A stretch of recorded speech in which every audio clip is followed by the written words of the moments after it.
So we are the Happy House Hunters group, and we're out on Meetup across different names.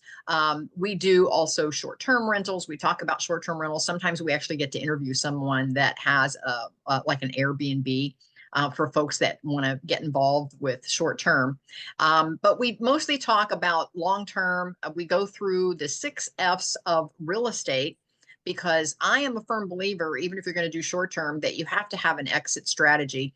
And the exit strategies, oftentimes, if you're doing a midterm or short-term, if for some reason, and we were just having that conversation before I started recording, if for some reason that particular area of real estate isn't performing as well, your long-term rental is always a great exit strategy, because if like during COVID, if you remember, folks couldn't even travel. So all of a sudden the short-term reservations were canceling right and left because folks weren't even allowed to travel, or they were scared to travel, that whole big picture there. And so my long-term rentals is what really carried me through that time. So I was happy that I had diversified and didn't have all my apples in the same basket of short-term rentals. And some of my friends that did, they actually financially got into a pickle during that time, because all of a sudden their units were just sitting empty. They didn't have the cash flow that they needed. So I'm a firm believer to diversify. And so today we're going to talk about filling, and we're going to focus mostly on long-term. And I'm going to show you kind of how I do that. The first thing that Sue and I, we were just talking before I started recording, is that her question was she wasn't getting the enough applicants. And this is a tough time of year, and we're going to talk about that because we're coming enough up. Good applicants. I've Yeah, got lots of applicants, but they're not very good. Yeah, well, and that's because folks that do a little bit of forward planning and have the income that you're looking for, they really have strategically designed their lifestyle that they don't have to move right the week before Thanksgiving and coming into Christmas and in the holidays and all of that good stuff. So anyway, we're going to talk about all of that. We've got Sherry coming in. Sherry, we want to make sure that you can hear us okay. And if you'd like to come up, you still can. Yeah, you still can actually turn your camera off. But anyway, so Sherry is with us today as well. Anyway, I'm Kathy Benner, and I started the Happy House Hunters group several years ago. There were just a group of us that got together, and we were just trying to figure this out, if you will. None of us had been investors in the past, and we wanted to be investors, but we didn't know how. So we had gone to a few seminars together, and we read some of the books, and we went to some of the meetups, and we said, okay, we're just gonna simply start. So we did. We jumped in and we started. Eric, if you're there, please feel free to come up. That way you can turn your camera on and off if you wish. We'll see if Eric wants to rejoin us. I think he's coming up. So anyhow, bear with me. We're just kind of letting folks in.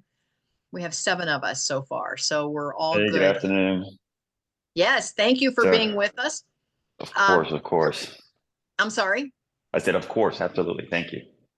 Anyway, feel free to turn your video on or off, whatever you wish there. There are 7 of us on, and I'll try to keep an eye there. There's Kyle. Kyle, welcome. Hello, can you hear us? What are you doing? Yes, Eric, I'm going to put you on mute so I can go ahead and present today. And Kyle, thank you for being there.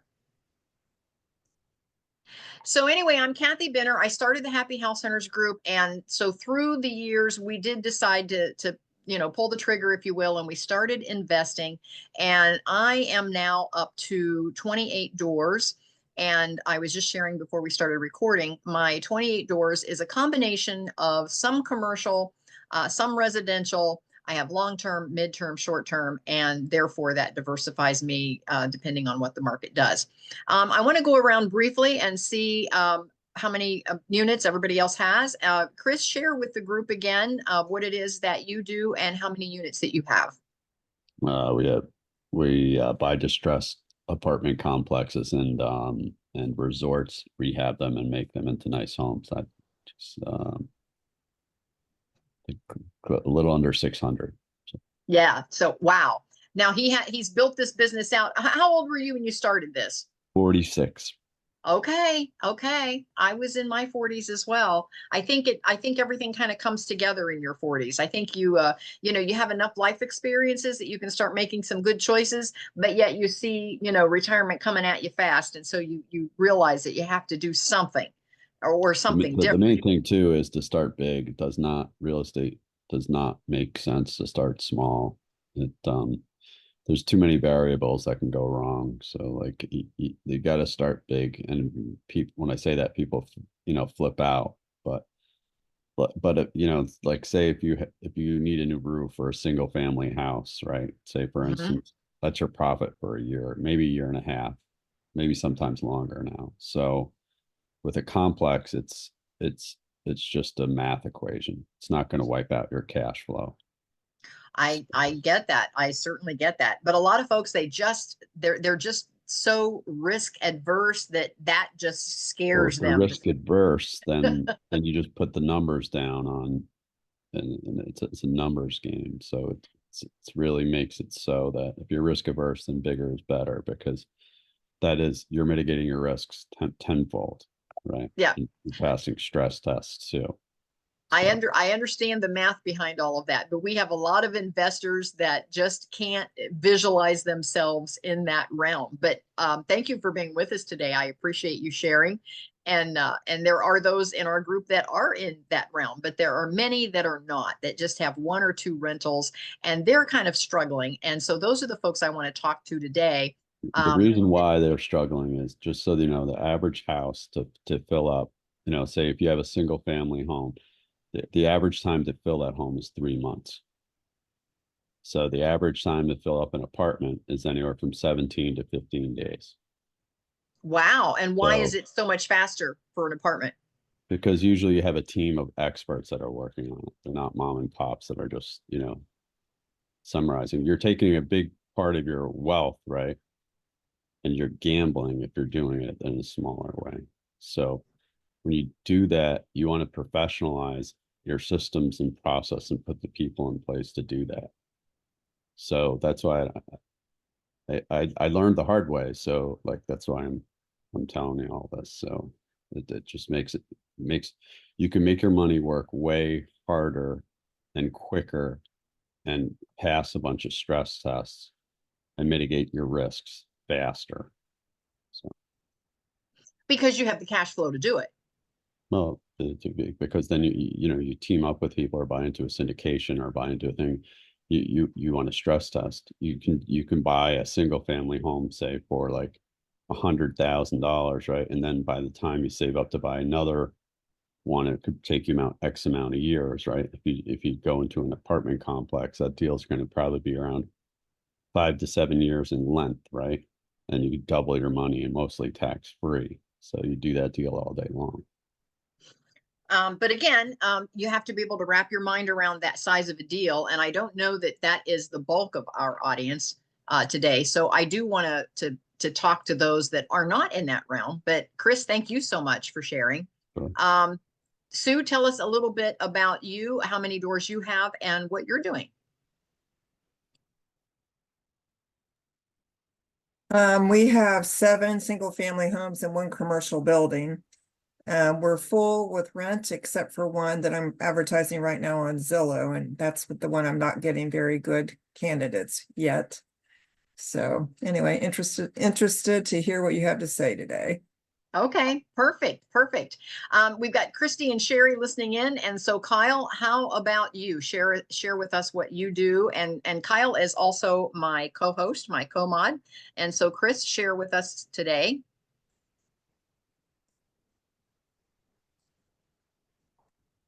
There he is. You're blurry, but we see you. We see you're there. Sorry, my computer is running a little slow this morning. I think it's trying to download updates in the background, and I can't stop it from doing that. But anyway, welcome. So tell us what it is that you're doing. yep, thank you. Good afternoon. I'm a real estate agent and also an inspiring an investor, thanks to Kathy. And we work together in several lanes. Also in, under her writing lane too. I'm a standing author, a staff author on her wonderful magazine. If you guys haven't checked it out, it's called Freestyle Living Magazine. Our most recent edition just came out. But yeah, I help people find and buy and sell and analyze investment properties, and as well as single family homes too. But I really like getting into the investment side of things.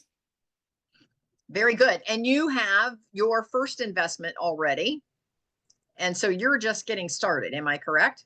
Right. Yep. I just recently celebrated my 41st birthday, and I'm just getting started in my own personal investment realm in real estate. Perfect. I love it. I love it. I am going to share my screen and show you a little bit about what it is that I do and how that what I have can possibly help you out here. So bear with me. It'll take me just a moment to get to my screen. This is my Academy homepage. And when you just go to kathybinner.com, you will come up to this homepage. And then when you can come across the menu and here to the more button, and here is the real estate investors. And when you click on the real estate investors, it takes you down to this Happy House Hunters course. And when you click on that, and it comes up to this particular page, and it's the 6 F's of real estate investing. So it goes through several courses on how to find the deals, how to fund the deals. Then you scroll down how to fix the deals, and then into flip the deals if you are just flipping, or how you can fill the deals. And today we're going to talk about filling those real estate deals. And there's all kinds of courses we could go through, but today I want to talk about 6 types of problem tenants. Whoops, let's go back. Here's the 6 types of problem tenants. The first big problem tenant is the late or partial paying tenants. I want to just kind of paint this picture for those of you that are on this call. I started off with just, of course, one commercial building. And when I saw that it was going to be basically a great cash flowing property, as I paid the mortgage down and the value of the property went up, my cash flow just kept increasing. And so I realized very quickly that this was going to be a great retirement strategy for me.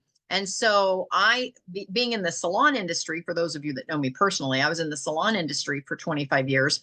I realized that if I could buy commercial buildings to put my salons in, that at the end of a 20-year note, I would have a paid for building instead of a shoebox full of rent receipts. I mean, it's that simple to realize that you can build quite a bit of wealth. And like Chris was saying earlier, the bigger, the better, because again, your numbers are just bigger, but I couldn't wrap my mind around that when I started.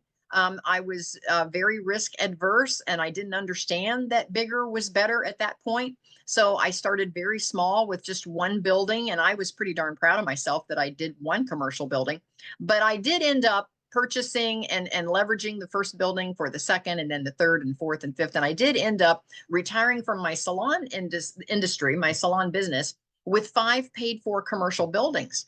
And so now all of those, I still own the buildings. And at the end of my tenure as a salon, I gave away the business. And everybody goes, what? What do you mean you gave away the business? Well, I gave away the business because my model in the salon industry, for those of you that may or may not know, and don't jump out there and buy salons thinking, oh, if Kathy did it, that's what I'm going to do, because it's a whole different animal. You have to have a kind of a certain personality to run a salon, because you have a lot of very artistic people, and they're not as business minded as your regular other businesses might be. When you're in the salon industry, you have a lot of folks that are very creative, and they don't really take the time to do the business end. So there was a lot of babysitting that had to be done in running a salon, keeping everybody on the straight and narrow when it came to paying their taxes and paying sales tax and making sure that they kept good records for their, for their income taxes. I mean, it was just on and on and on, just a lot of babysitting. So don't everybody run out and buy a salon unless you're up for it. So anyway, back to the story though, I decided that I wanted to run what was called a booth rent salon, which means that my tenants simply rented a station from me in the building. So therefore, I did not have to be their boss. I did not have to book their clients for them. I did not have to do their taxes for them. I did not have to take care of their products for them. They did all of that themselves. They were all independent contractors individually, and they just rented a booth from me. And it's called a booth rent salon back in the day. They did update that definition, and now it's called an independent contractor salon.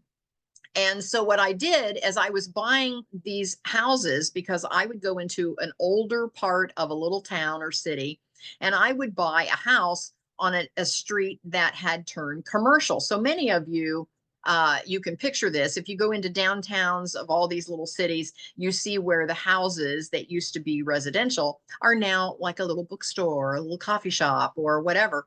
And they've turned those centers of those little cities into commercial properties. And so those areas, they were already basically industrialized to bring people into the little downtown areas. I mean, the cities are already working to get people to come down there. They're doing little festivals and all, and you've seen this all around, especially here in Central Ohio. So that was my game plan, was to buy a house. That way I didn't have to spend big dollars, because again, kudos to Chris, I couldn't wrap my mind around spending something huge, but I could wrap my mind around buying a house, because I bought the house I was living in. So I could wrap my mind around, I could buy a house. So I bought this commercial house and turned it into a salon. And because it was a house, it already had rooms, just like a house. And so I turned each room into a little salon suite. And so hence the name, my salons were called All About You Salon Suites. And then I could just rent the room instead of just the station. I could rent the room to a stylist or a nail tech or a massage therapist. And they started feeling that that room was their salon. So they took more ownership than if they just walked in and they were renting this chair. Does that make sense to those of you that are listening? Because when you go into a traditional beauty salon, it's a row of chairs. And so you can, describe and explain to the stylist that they're going to rent a chair. But when they came into my facilities, they were going to rent a room. And so it was their suite, and it had a door that they could lock when they went home. So I didn't have to worry about their scheduling, their products. I didn't have to police any of that. It was like the ultimate house hack, of having either short-term rentals or having roommates or whatever. It was the ultimate house hack. And it was very, very acceptable to do this, because booth rent salons were very common. They still are in Central Ohio, not so much along the coast. If you go to the East Coast or West Coast, booth rent salons are not as common as they are all through mid-America, the Midwest, but they are very common here in Central Ohio. So I ended up having 5 of those. And as my staff would simply pay their booth rent for their suite, I simply would pay my mortgage, taxes, and insurance. And at the end of 20 years, I ended up with 5 paid for commercial buildings.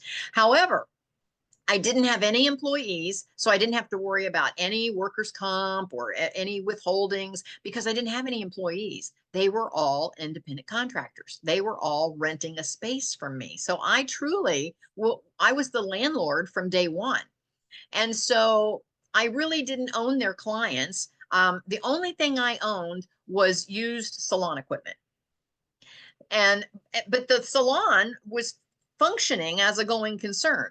And so what I did when I wanted to retire is I looked out across all of my stylists and said, okay, the cream usually rises to the top. Who has the skill set that could actually run a business and babysit everyone else that they had to keep on task?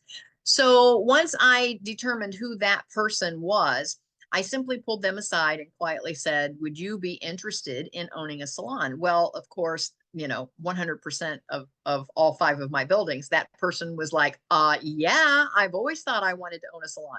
So I said, well, for $125 fee, we can go down to the Board of Cosmetology, and at the stroke of an ink pen, I can make you the owner of the business. And I said, but a couple of conditions. Number one, I'm going to give you all the equipment. Now, it was 20 years old because I'd been in business for 20 years, but it was all still working. You know, it wasn't brand new, but it was all functioning. I mean, all of my staff was working every day. I said, I'm going to give you all that equipment. I said, and option number two is if you decide to upgrade the equipment, you can't give it back to me. I don't want it back. You have to get rid of it if you're deciding to update equipment. I said, but the business will be yours. And I said, you get to collect all the booth rent. You get to pay the utility bills. You get to name the salon. You get to do it however you want. And I simply will truly be your landlord. And so at the end of the day, or more like at the end of my 20 years, I was able to retire and the salons are all still going strong. Or one of my buildings, I actually made it 100% residential. So I was thinking along the same lines as Chris. I made it 100% residential, and he is absolutely correct. I filled it just like that. And so now I have one residential building. I have one that is an office building, and then 3 of the 5 are still salons and going strong. So it worked out really well. But at the end of the day, it doesn't matter to me whether there's a salon in there, whether it's residential, whether it's commercial, whether it's an office building. It doesn't matter because for me, it is all cash flow at this point because the buildings are paid for. And so that's how I got started. And but I continued to work even after I started building my wealth with these 5 commercial buildings. I continued to work. And so I started buying single families, multifamilies, duplexes, fourplexes. So I just started investing in real estate across the board. And then again, like I expressed early on, I actually then diversified into some midterm and short term as well. Because again, midterm, you're going to bring in, and this is just a rule of thumb. Everybody has a different experience, but a rule of thumb is that a midterm will bring in about twice the rental income as a long term, and a short term will bring in about 4 times the rental income as a long term. But you have to always have that exit strategy on those midterms and short terms if for some reason the bottom kind of falls out of your tenant market. For example, again, when we went through the pandemic, short term kind of came to a halt for a few months, and but midterm went way up because all of a sudden they had all of these visiting nurses coming in to help at all the different hospitals, and so midterm went way up. But short term, the bottom fell out, and long term hung in there, because everybody had to have a roof over their head. So you can diversify and protect yourself a little better. But I want to talk a little bit. We're talking about late or partial payers, but I want to go back and address Sue's concern today, is that she has a single family that she's trying to get filled, and she's not getting enough good quality applicants. And so you do have to actually address the audience that you're talking to. So, for example, when I do an ad, I try to answer all the questions that a tenant might ask in their mind. I try to think to myself, what's in it for them? Because every time you're running an ad for anything, the person reading your ad, the first thing on the front of their mind is what's in it for me. That's why they're reading the ad. What's in it for me? I mean, Kyle and I, we were talking about, he's in our writer's lane. And when we do a writing workshop, if I put out an ad for a writer's workshop, I have to address what's in it for the attendee, because that's how they're reading it. What's in this for me? Why should I go to this? Why should I move to this house, Sue? Why should I move to your house? And so you want to address that in the writing of your ad. So you're going to want to put something in there because you're coming up on the holidays. So you're going to want to put something in there about the property being wonderful for a Thanksgiving celebration or perfect. And you might even stage it a little bit that direction, have a nice big table. If you're going to virtually, is your property staged now, Sue? No. If not, you can virtually stage it. There's all kinds of apps out there, and Kyle might even be able to help you with that. But you can either manually stage it. That takes you have to have some furniture and you have to drag it over there and set it up. Or there are staging companies that'll stage it for you. but that's going to cost you some money. Or you Mhm. can virtually stage it, which is the least expensive. You just have to put somewhere in your ad that it is virtually staged. You don't Okay. want your viewers to think, oh my gosh, does that table come with it? And so I put that the unit is not furnished and that it is virtually staged. And it's usually just a disclaimer that I can put at the bottom of the ad, usually smaller type, italicized, something to make it separate from the rest of my typesetting in the ad. But it's just a disclaimer saying that the unit comes unfurnished and it is virtually staged. But if you set it up with the big Thanksgiving dinner on the table or you have the Christmas tree in the corner, see, now you're going to appeal to a audience for this time, because that's going to be their biggest resistance is, oh, do we really want to move right now during the holidays? But if you can appeal to them that, it has lots of great parking, their family can come for Thanksgiving and Christmas, they can move in time to host the festivities, And so that's going to appeal a little bit, because that's going to be one of their concerns, whether they want to make that big effort. Another thing is that this is always an expensive time of year. If the person who you're looking for is the matriarch or patriarch of the family, that's the income level that you're looking for this, like maybe they would be the ones hosting, then they also are thinking, oh gosh, we're going to have expenses because we're going to have all the family in, it's Christmas time, we got to buy Christmas presents for all the kids and the grandkids or whatever. And so giving them some kind of an incentive, a holiday incentive, let us be the first one to give you a holiday gift of a discount, maybe on a deposit, or even a special where maybe you can even spread out the deposit, where say, pay the first month's rent and you can make the deposit in 3 even payments or something to that effect. So, because again, a move is expensive. By the time you have the truck and and move the furniture and you've got the deposits, if they're coming from another area where maybe they've not had utility bills where you are, then they have to even pay deposits for those utilities to get their utilities on. So all of a sudden they're like, oh my gosh, do we really want to do this right now over the holidays? So you have to enter the conversation in their minds and give them something that makes them say, oh gosh, we can do this. We love this house, and you're making it easy for us to make this decision to say yes. Is that helpful, Sue? Yes. But be firm on your policies, and let me be the first to say this: don't get too distressed yourself to lower your standards just to get it filled. Sometimes, and again, it goes back to what Chris was saying, these single families, he said it takes 3 months to fill a single family. Don't get too excited. Like, I'm going to say, okay, they can make less money than what I really wanted them to make. And they can have, a lower credit score than what I really wanted them to have, just because I want to get it filled. Sometimes it's, you buy yourself a lot of headaches by doing that. And then you're going to live with those headaches for the rest of your lease term. So, and you very well could end up, if you're going to give them all kinds of leeway up front, you could end up like this, having this late or partial paying payers. And I'm just going to go through the 6 problem clients. The biggest one is the later partial paying payers. It's awfully hard for you to maintain the property. Yes, Chris. The other thing too is if in states like California and in New York, if you take a partial payment, you are not allowed to start the eviction process. So the eviction process in California, I think, is 60 days after the last payment. So if you take a partial payment, that 60 days starts again. So you don't ever want to take partial payments ever. And yes, and thank you for that. Now, in Ohio, you're allowed to take a partial payment, and as long as you make it very clear that there is an unpaid balance on what they owed, but it does muddy the waters.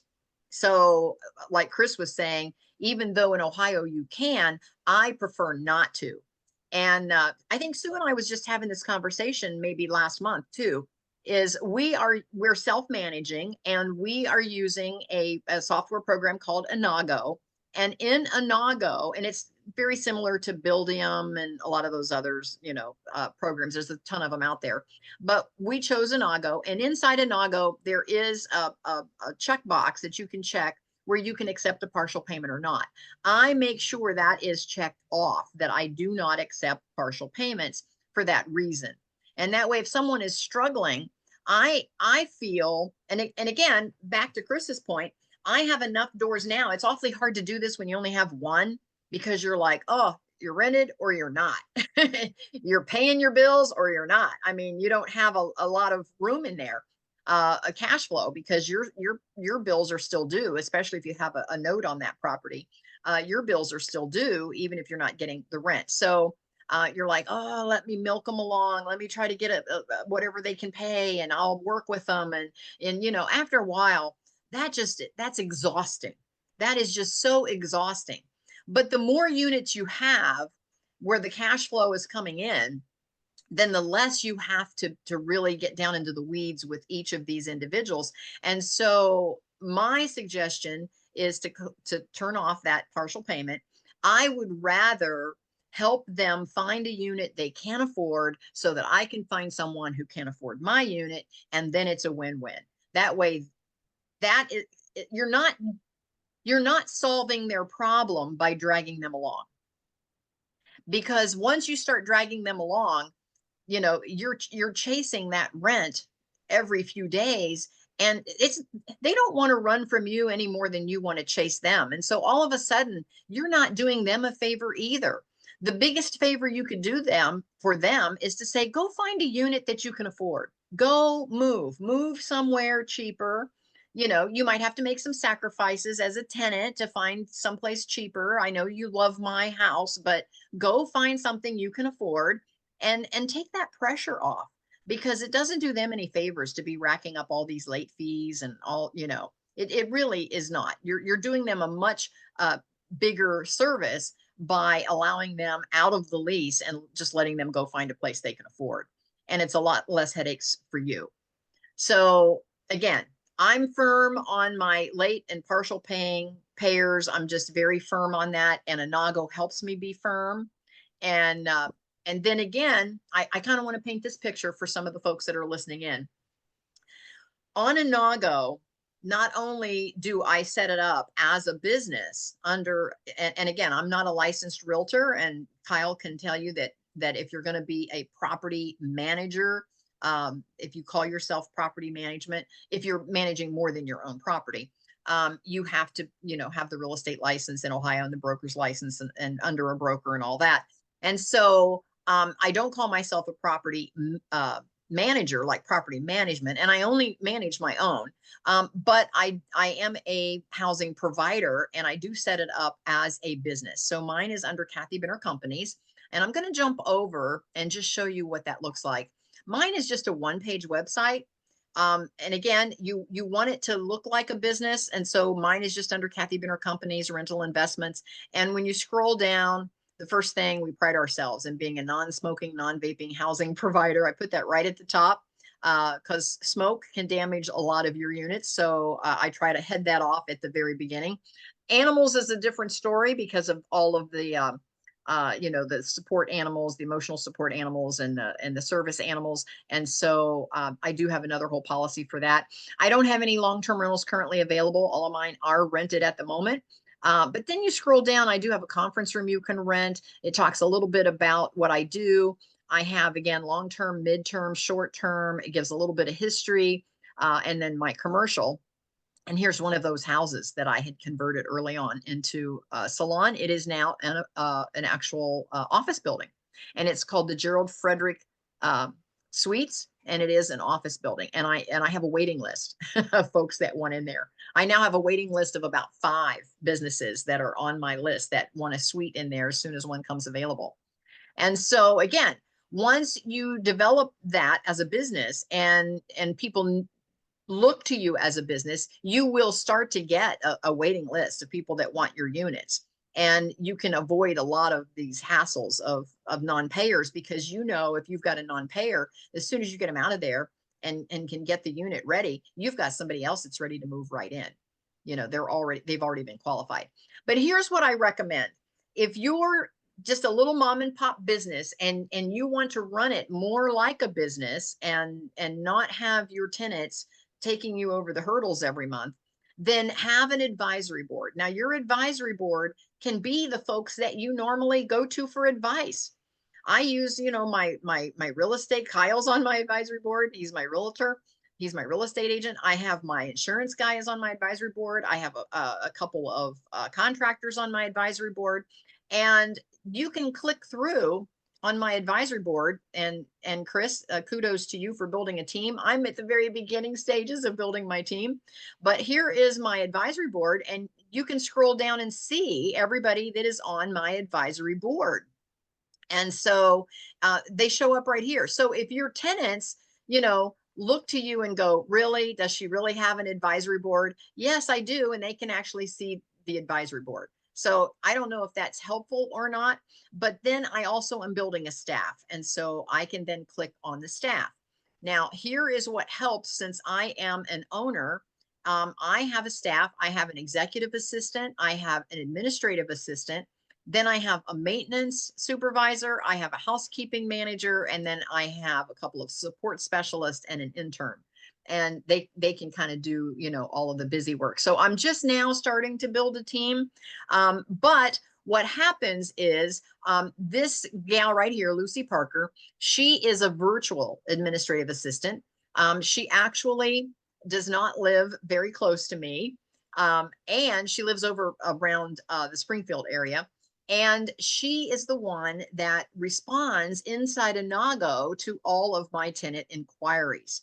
Now, the reason that that's helpful is because her job, and this is your job too, as the landlord, your job is to fulfill your lease. Don't be the person that breaks your lease. Your tenants are always anxious to break the lease. Well, can I have a dog even though it says I can't? Can I pay late even though I'm supposed to pay on time? Can I paint the room purple even though it says I can't?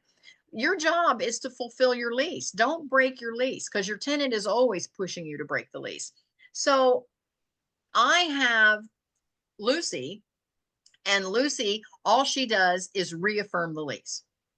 That's all she does is reaffirm the lease.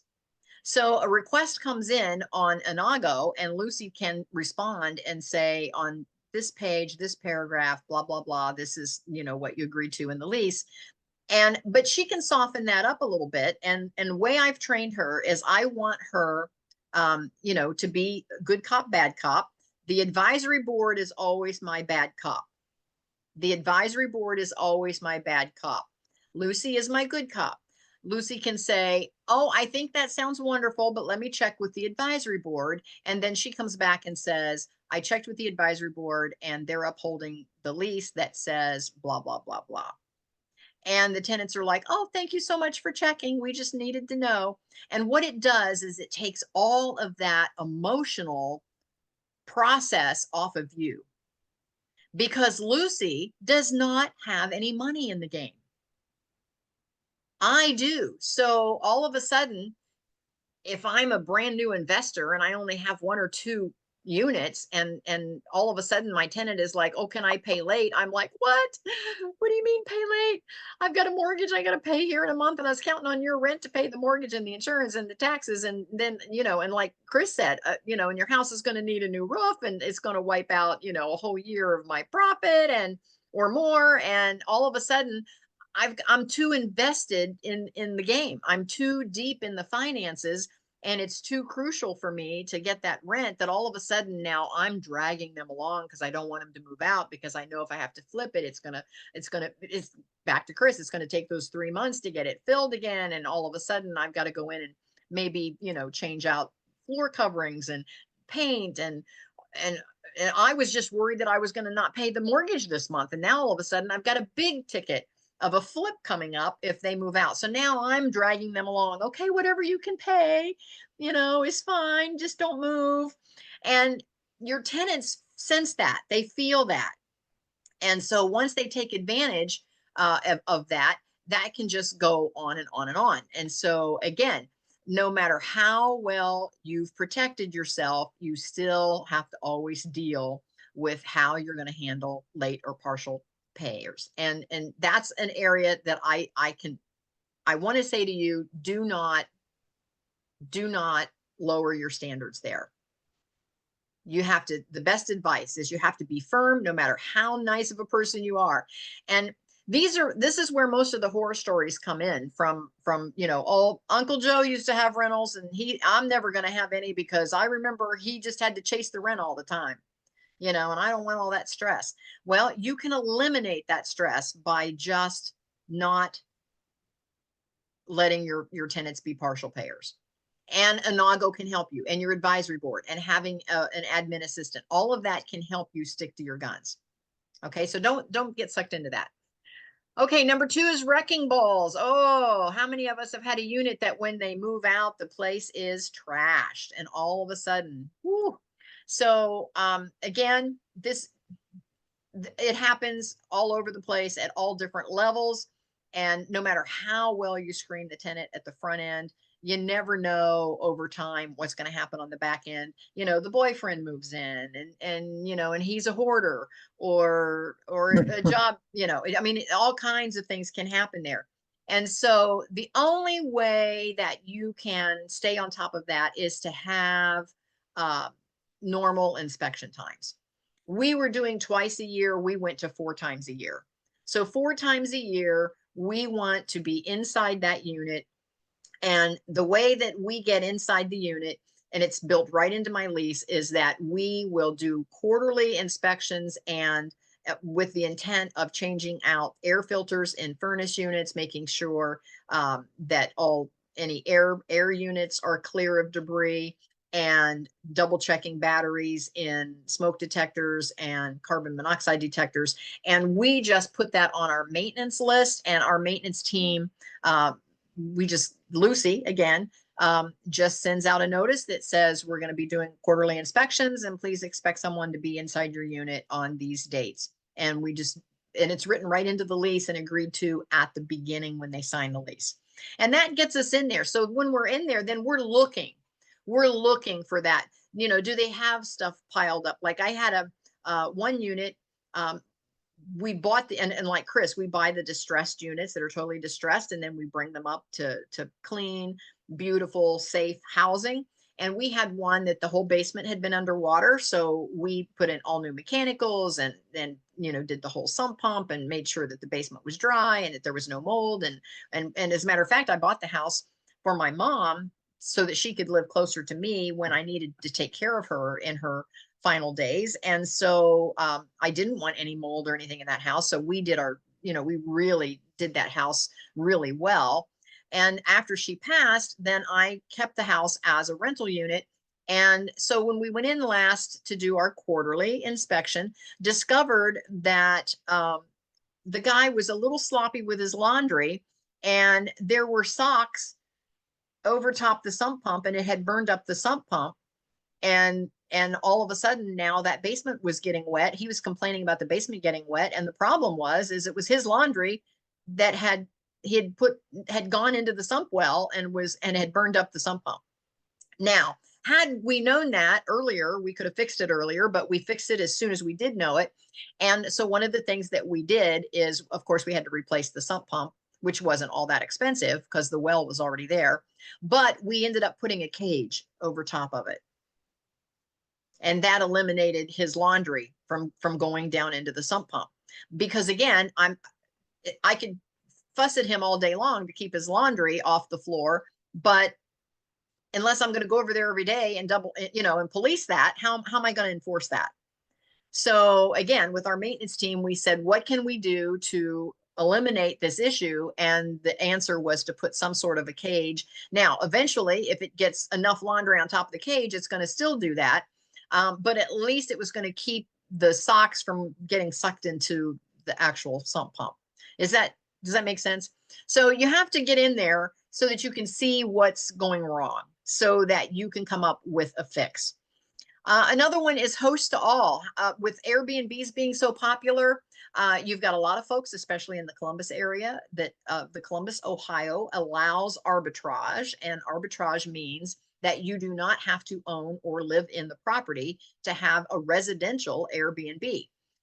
Now, the Ohio Revised Code says that's not allowed, but Columbus, Ohio has allowed this inside the city limits, that you can arbitrage and with a certificate.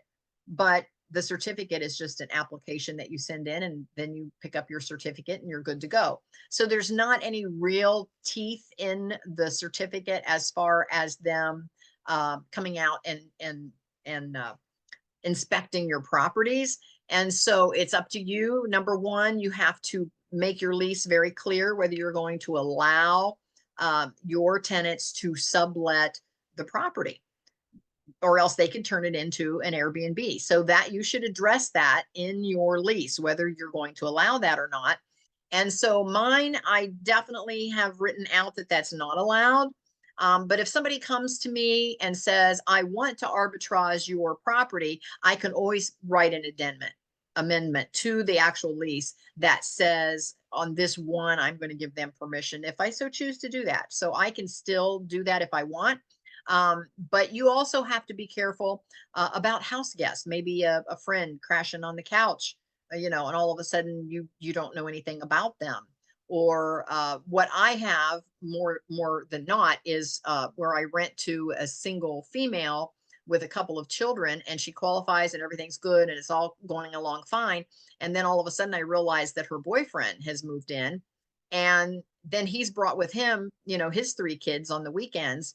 And next thing it's like twice the number of people in the house on what I had approved. So I have it right in the lease that any adults have to fill out an application, and I have all of that spelled out. So you're going to want to make sure that you address that.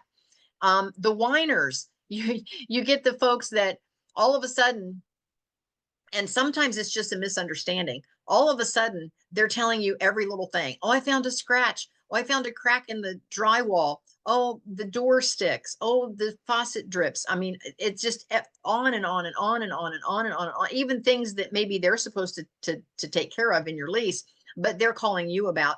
And one girl started that with us, and I was like, oh boy, yeah, she was a new tenant. I'm thinking, whew, this is going to wear me out. And finally, she finally said what her concern was, and it was so simple. She goes, I just wanted you to know because I didn't want you to think I did it. At the other end, if I ever move out, then I'm going to get charged for that. And I said, oh, so all of a sudden it just took the pressure off, because I realized that she was worried about all of those little things coming back on her financially. And so I just had to reassure her that normal wear and tear was totally acceptable, and that those weren't the things that we were concerned with. And then she was fine. So sometimes it just needs a conversation. And then you've got the indulgent pet owners. And I just had one, and Sue knows my story. Kyle knows my story too. Is most recently I had one that had lived in one of my houses for 10 years. But over the course of the 10 years, and they were good payers. They weren't the whiners.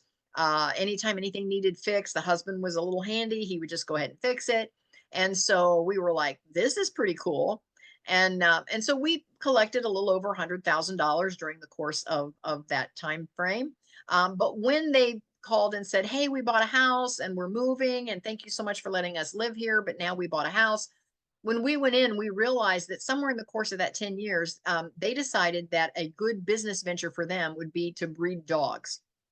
And so somewhere they started breeding the dogs, and everything was damaged to the extent that we had to gut the entire house all the way down, and some of the subfloors, and most of the trim, all of the doors, everything had been damaged, because they raised puppies, and it was like a little puppy mill. So they had continuous puppies throughout the house. And so anyhow, that ended up being a really big flip for us. But again, I've told this story before. I can't even be mad, because the house, we paid $62,000 for the house, and it came in, it appraised, and it's Central Ohio, a little community outside of Columbus, and it actually appraised for $290,000, and we collected over $100,000 in rents, and just in the last few years. And so even though we spent money, about $30,000 to flip that house, I can't even be mad. And I ended up doubling the rent. Because again, I kept increasing the rent for them, but I didn't want to jump real high to keep it, rents just went crazy here recently. And I thought that would be a big shock. So I kept inching them up each year, but I didn't do a big jump. And so it gave me the opportunity with all new everything in that house that I researched the market. I put it back out there at current market rents and on Zillow. So Sue on Zillow. And, the first round, I had the price a little high because again, it had all new everything. So I had the price a little high according to the market. I was at the high end of the market and I didn't get the number of applicants that I really wanted. And I wasn't getting quite the quality that I wanted. And so what I did is I did go in and reevaluate where I was at my rent point, and I did reduce it just a bit, and it was just enough. And I actually pulled it clear off of Zillow, reworked the ad a little bit, reduced the rent just a hint, put it back out there, and I had a lot of good quality hits. And that's when I finally got it rented. But I still was able to double the rent from what the current or the previous tenants was paying. And so anyway, again, you have to be careful with the pet owners.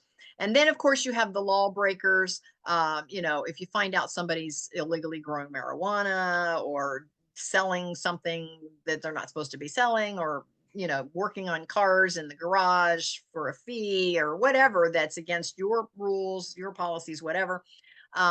Chances are that's not going to get better with age.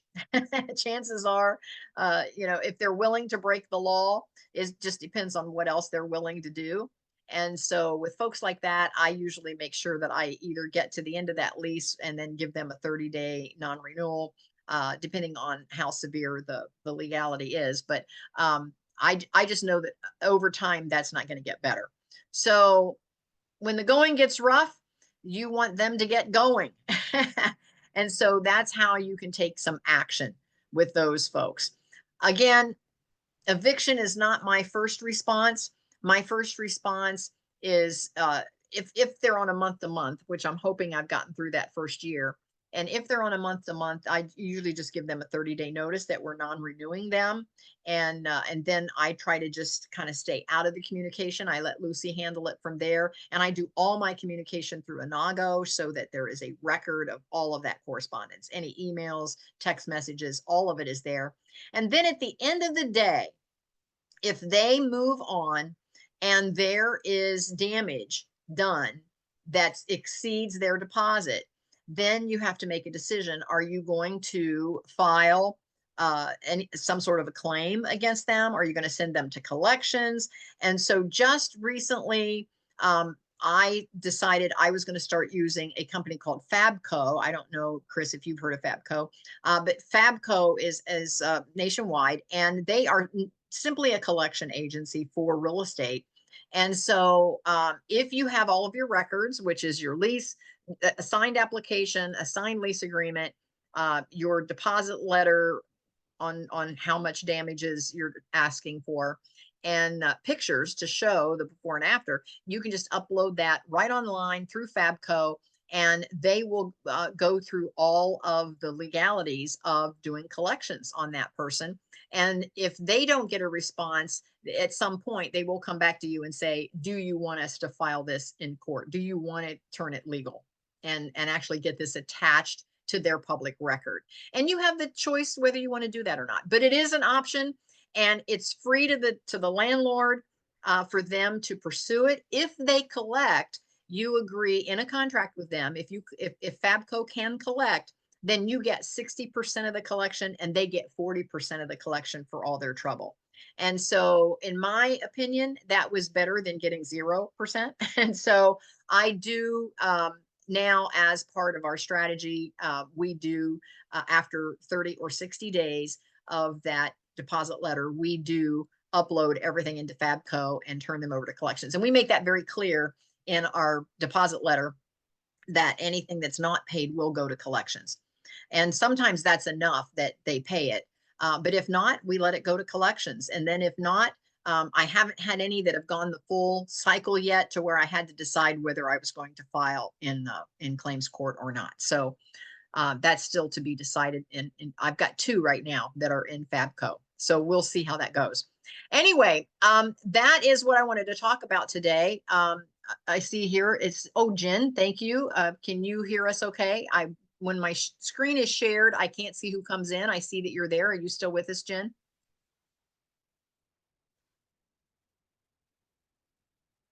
I see she unmuted. We don't hear you though. And so today it's about real estate, but it's about how we have passive income with real estate. So once you buy and hold enough units, that's where your passive income comes in. My real estate has what has allowed me to actually retire. Jen, can you hear us okay? Yeah, I can. That's a question I had because I'm relatively new to this, and I know that it's both a meetup and a mastermind. So I was hearing a lot about real estate, and I'm not into real estate, but I do have real estate mutual funds, REITs, which Oh, okay. we prefer because it's a lot to manage, and I feel like you have to be a pro at it, and you know it's expensive where we live. I live in Massachusetts, and it's very expensive to have. Very expensive, almost impossible to have it. Not that it's impossible, but we prefer not to mess around with that. It just feels like another thing to manage. Oh, But I I'm understand. enjoying the Yep. conversation. Yes, I understand completely. Again, back to Chris, and if you weren't here at the beginning of the call, Chris was sharing that he has large complexes, but they're not necessarily where he lives. He has them all over. And so the more you learn about it, the more you realize that there's tons of management companies out there, or you can create your own processes of management, and you can manage real estate in areas that are more agreeable to buy in, that have the price points that you're looking for. Does not have to be in your area. We have diversified. I now have rentals in 4 different states. And so you too can invest in other areas. It does not have to be in where you live. So just know that that's a possibility. And there's all kind of management companies out there too, if you don't want to do the management. So Jen, thank you for being with us. Are there any questions about what we talked about today? I want to say thanks to Chris for being with us, and Kyle and Sherry and Jen. Thank you for tuning in. I know that Sue had to jump over. I saw that she had to take a phone call. Chris put his information in the chat. So all of us, I think, Jen, you might not be able to see it because it says host and panelist. Chris, if you copy and paste that and make sure it says to everyone, Jen will be able to see it as well. But he has his Zenith Equity Partners and his phone number and information on how to connect with him. He has a Calendly as well if you want to chat with him. If you want to connect more with me, and I have different lanes, Jen. I not only do I have the real estate lane, but I also have just a general business lane. I can help you with anything that you're in business, turning it passive. And also we have a strong writer's lane. I don't know if you're writing content at all. So again, Kyle put his information there as well. And for me, it's just kathybenner.com. And so please feel free to capture all of that out of the chat if you're interested in connecting with everyone. And Chris, thank you so much. And I see Chris has reposted that to everyone. So Jen, you should be able to see that. And Kyle's is to everyone and mine is too. So any questions, comments?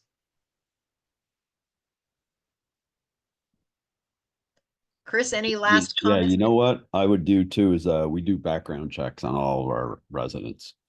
Yes, absolutely. Absolutely. Yeah, I do background checks as well. Yeah, it's worth every penny. Yes, So, absolutely. Statistically, we've only had 1 eviction of our own residents, not the people that we've inherited, but over the last 4 years, which is a statistical anomaly. So well, yes, and you've got a lot of units. Out of my 28 doors, over 25 years, I've had 2 evictions. yeah, we say no a lot. I'm sorry? We say no a lot. Yes. You want to make a family-friendly community, and we ask for references, and we call all of them. And I've tightened up my background checks. Early on, again, when I just had one unit, I was just so darned excited to get it rented. And then of course I would, inherit all of those problems and issues that I had to deal with the whole term of the lease. And so I've learned from experience to just tighten up that whole process. And so I say no a lot more as well. I would rather have a unit empty for a few weeks than to get the wrong tenant in there. Who Because do you then use as your background checker? well, Zillow does a great job for us, but I also use Fabco as well. The company that does the collections, they also do a more in-depth background check. Good. And you can join Fabco for just a membership fee, just a Yeah. monthly fee, and they'll do all your background checks for you. And so I use Fabco, and but I start with Zillow. Zillow is my favorite place to actually advertise first. Because I seem to get a little bit better quality tenant out of Zillow than I do, like, for example, Craigslist or Marketplace or. The number one places for people that go to find apartments is apartments.com. Do you know that? Yes. Yeah. And I do list on apartments.com. Yes. Thank you for mentioning that. I do list there. And shockingly, we get a lot of quality tenants from Craigslist, which is crazy. It's free. Oh, you do get more from Craigslist, you say? Yeah. And most of them are pretty good. So it's. I've gotten a few there, and sometimes just putting a sign out front. Oh yeah, you gotta Because do it all. You gotta be like a spider. yeah, because folks that are driving around looking for a place, they see your sign, they already know they want to be in that neighborhood. And so then it's just a matter of, hey, can we qualify for this unit? This is exactly where we want to live. So I do very well with just putting out a sign as well. I finally went on to Vistaprint, and I had professional signs made. So again, my signs look like Kyle's realtor signs. It actually is a professionally made sign. It's not just the white one you buy from Lowe's and with the marker put, please call this number. Mine are actually printed signs, and I get a very nice response off of those as well. Excellent. Great presentation. I got to run. Thank you Yes. very much. And thank you everyone for being with us today. Again, the replay is going to be at kathybinner.com. Just scroll down to the real estate section, and there's a blue button there to get all the replays. So thank you so much for being with us today. Kyle, any last words from you before we go? It might be a little bit early, but happy holidays. Oh, yes, Can you believe absolutely. it's the middle of November? I know. And we just got back from our tribe trip down to the Sarasota area, down to the Anna Maria Island area. We just got back yesterday. And so now we're here through the holidays. Well, I say that we're here through the holidays. I do have several seminars that I'm going to, like weekend stuff, where I'm traveling kind of locally here in Ohio, but we're going down to Cincinnati for another conference the first weekend of December. And then we're off to New York City to see Adam Lambert in Cabaret at the Kit Kat Club. I'm extremely jealous of that. I know. Don't hate me, Kyle. Don't hate me. I can't wait. It's going to be a great show. So we're going to do that in December, and then we're back for Christmas. And then in January, we're playing around with the idea. And Jen, this goes to your comment about passive income. I've created enough passive income to fund my lifestyle. And so now in January, we're playing around with the idea of flying to Iceland for the lights. So we're just playing around with that idea. I haven't booked an actual flight yet, but we're thinking about it. And then in February, we're back to Florida. And then I don't have anything planned until April, and it's my book launch. And so Jen, back to your question, I am writing books now. That's also an income stream for me. And my third book launches the last weekend of April in Miami. So I invite you all to come to Miami for the book launch. So we have that going on. So again, my passive income does fund my lifestyle, and I couldn't be happier, but I had to get started. I had to decide, what I wanted to focus on, and real estate has actually done the trick for me. Real estate has made it possible for me to have this lifestyle. So I just can't be grateful enough for the choices that we've made along the way. But you have to start. And so Kyle, I'm glad you're started there in purchasing. I'm sure you've already made money on your property. If you look at what it's worth today than what it was worth when you purchased it, I don't know. Do you know how much? Well, because it was a single family home that they had converted into a duplex, that totally changes the buyer pool of who's looking at it. So when we converted it back to a single family home, I estimate it doubled or tripled right then and there. Yeah. So you have equity, and again, you can pull that equity out and purchase yet another unit, and let the renters buy you another house. That is the long-term goal. Yes. Can't wait. Yes. Yeah. So you're setting yourself up perfectly for that. So good job. So anyway, thank you so much for being with us, and put it on your calendar. We are here every month talking about the 6 F's of real estate. And I always have to look at my calendar to make sure I speak correctly. The first Monday of every month is all about building a better business. It's for entrepreneurs and solopreneurs. The second Monday is for the authors and writers. The third Monday is for the real estate investors, which is where we are today. Then today at 4 o'clock, we're talking about fitness. The fit is a fiddle today. And then the fourth Monday of every month is networking and connecting. So put it on the calendar. It's the same Zoom code every month. And you're welcome to join us every Monday. And so we'll see everyone next time. See you later. Bye. Thanks. Bye.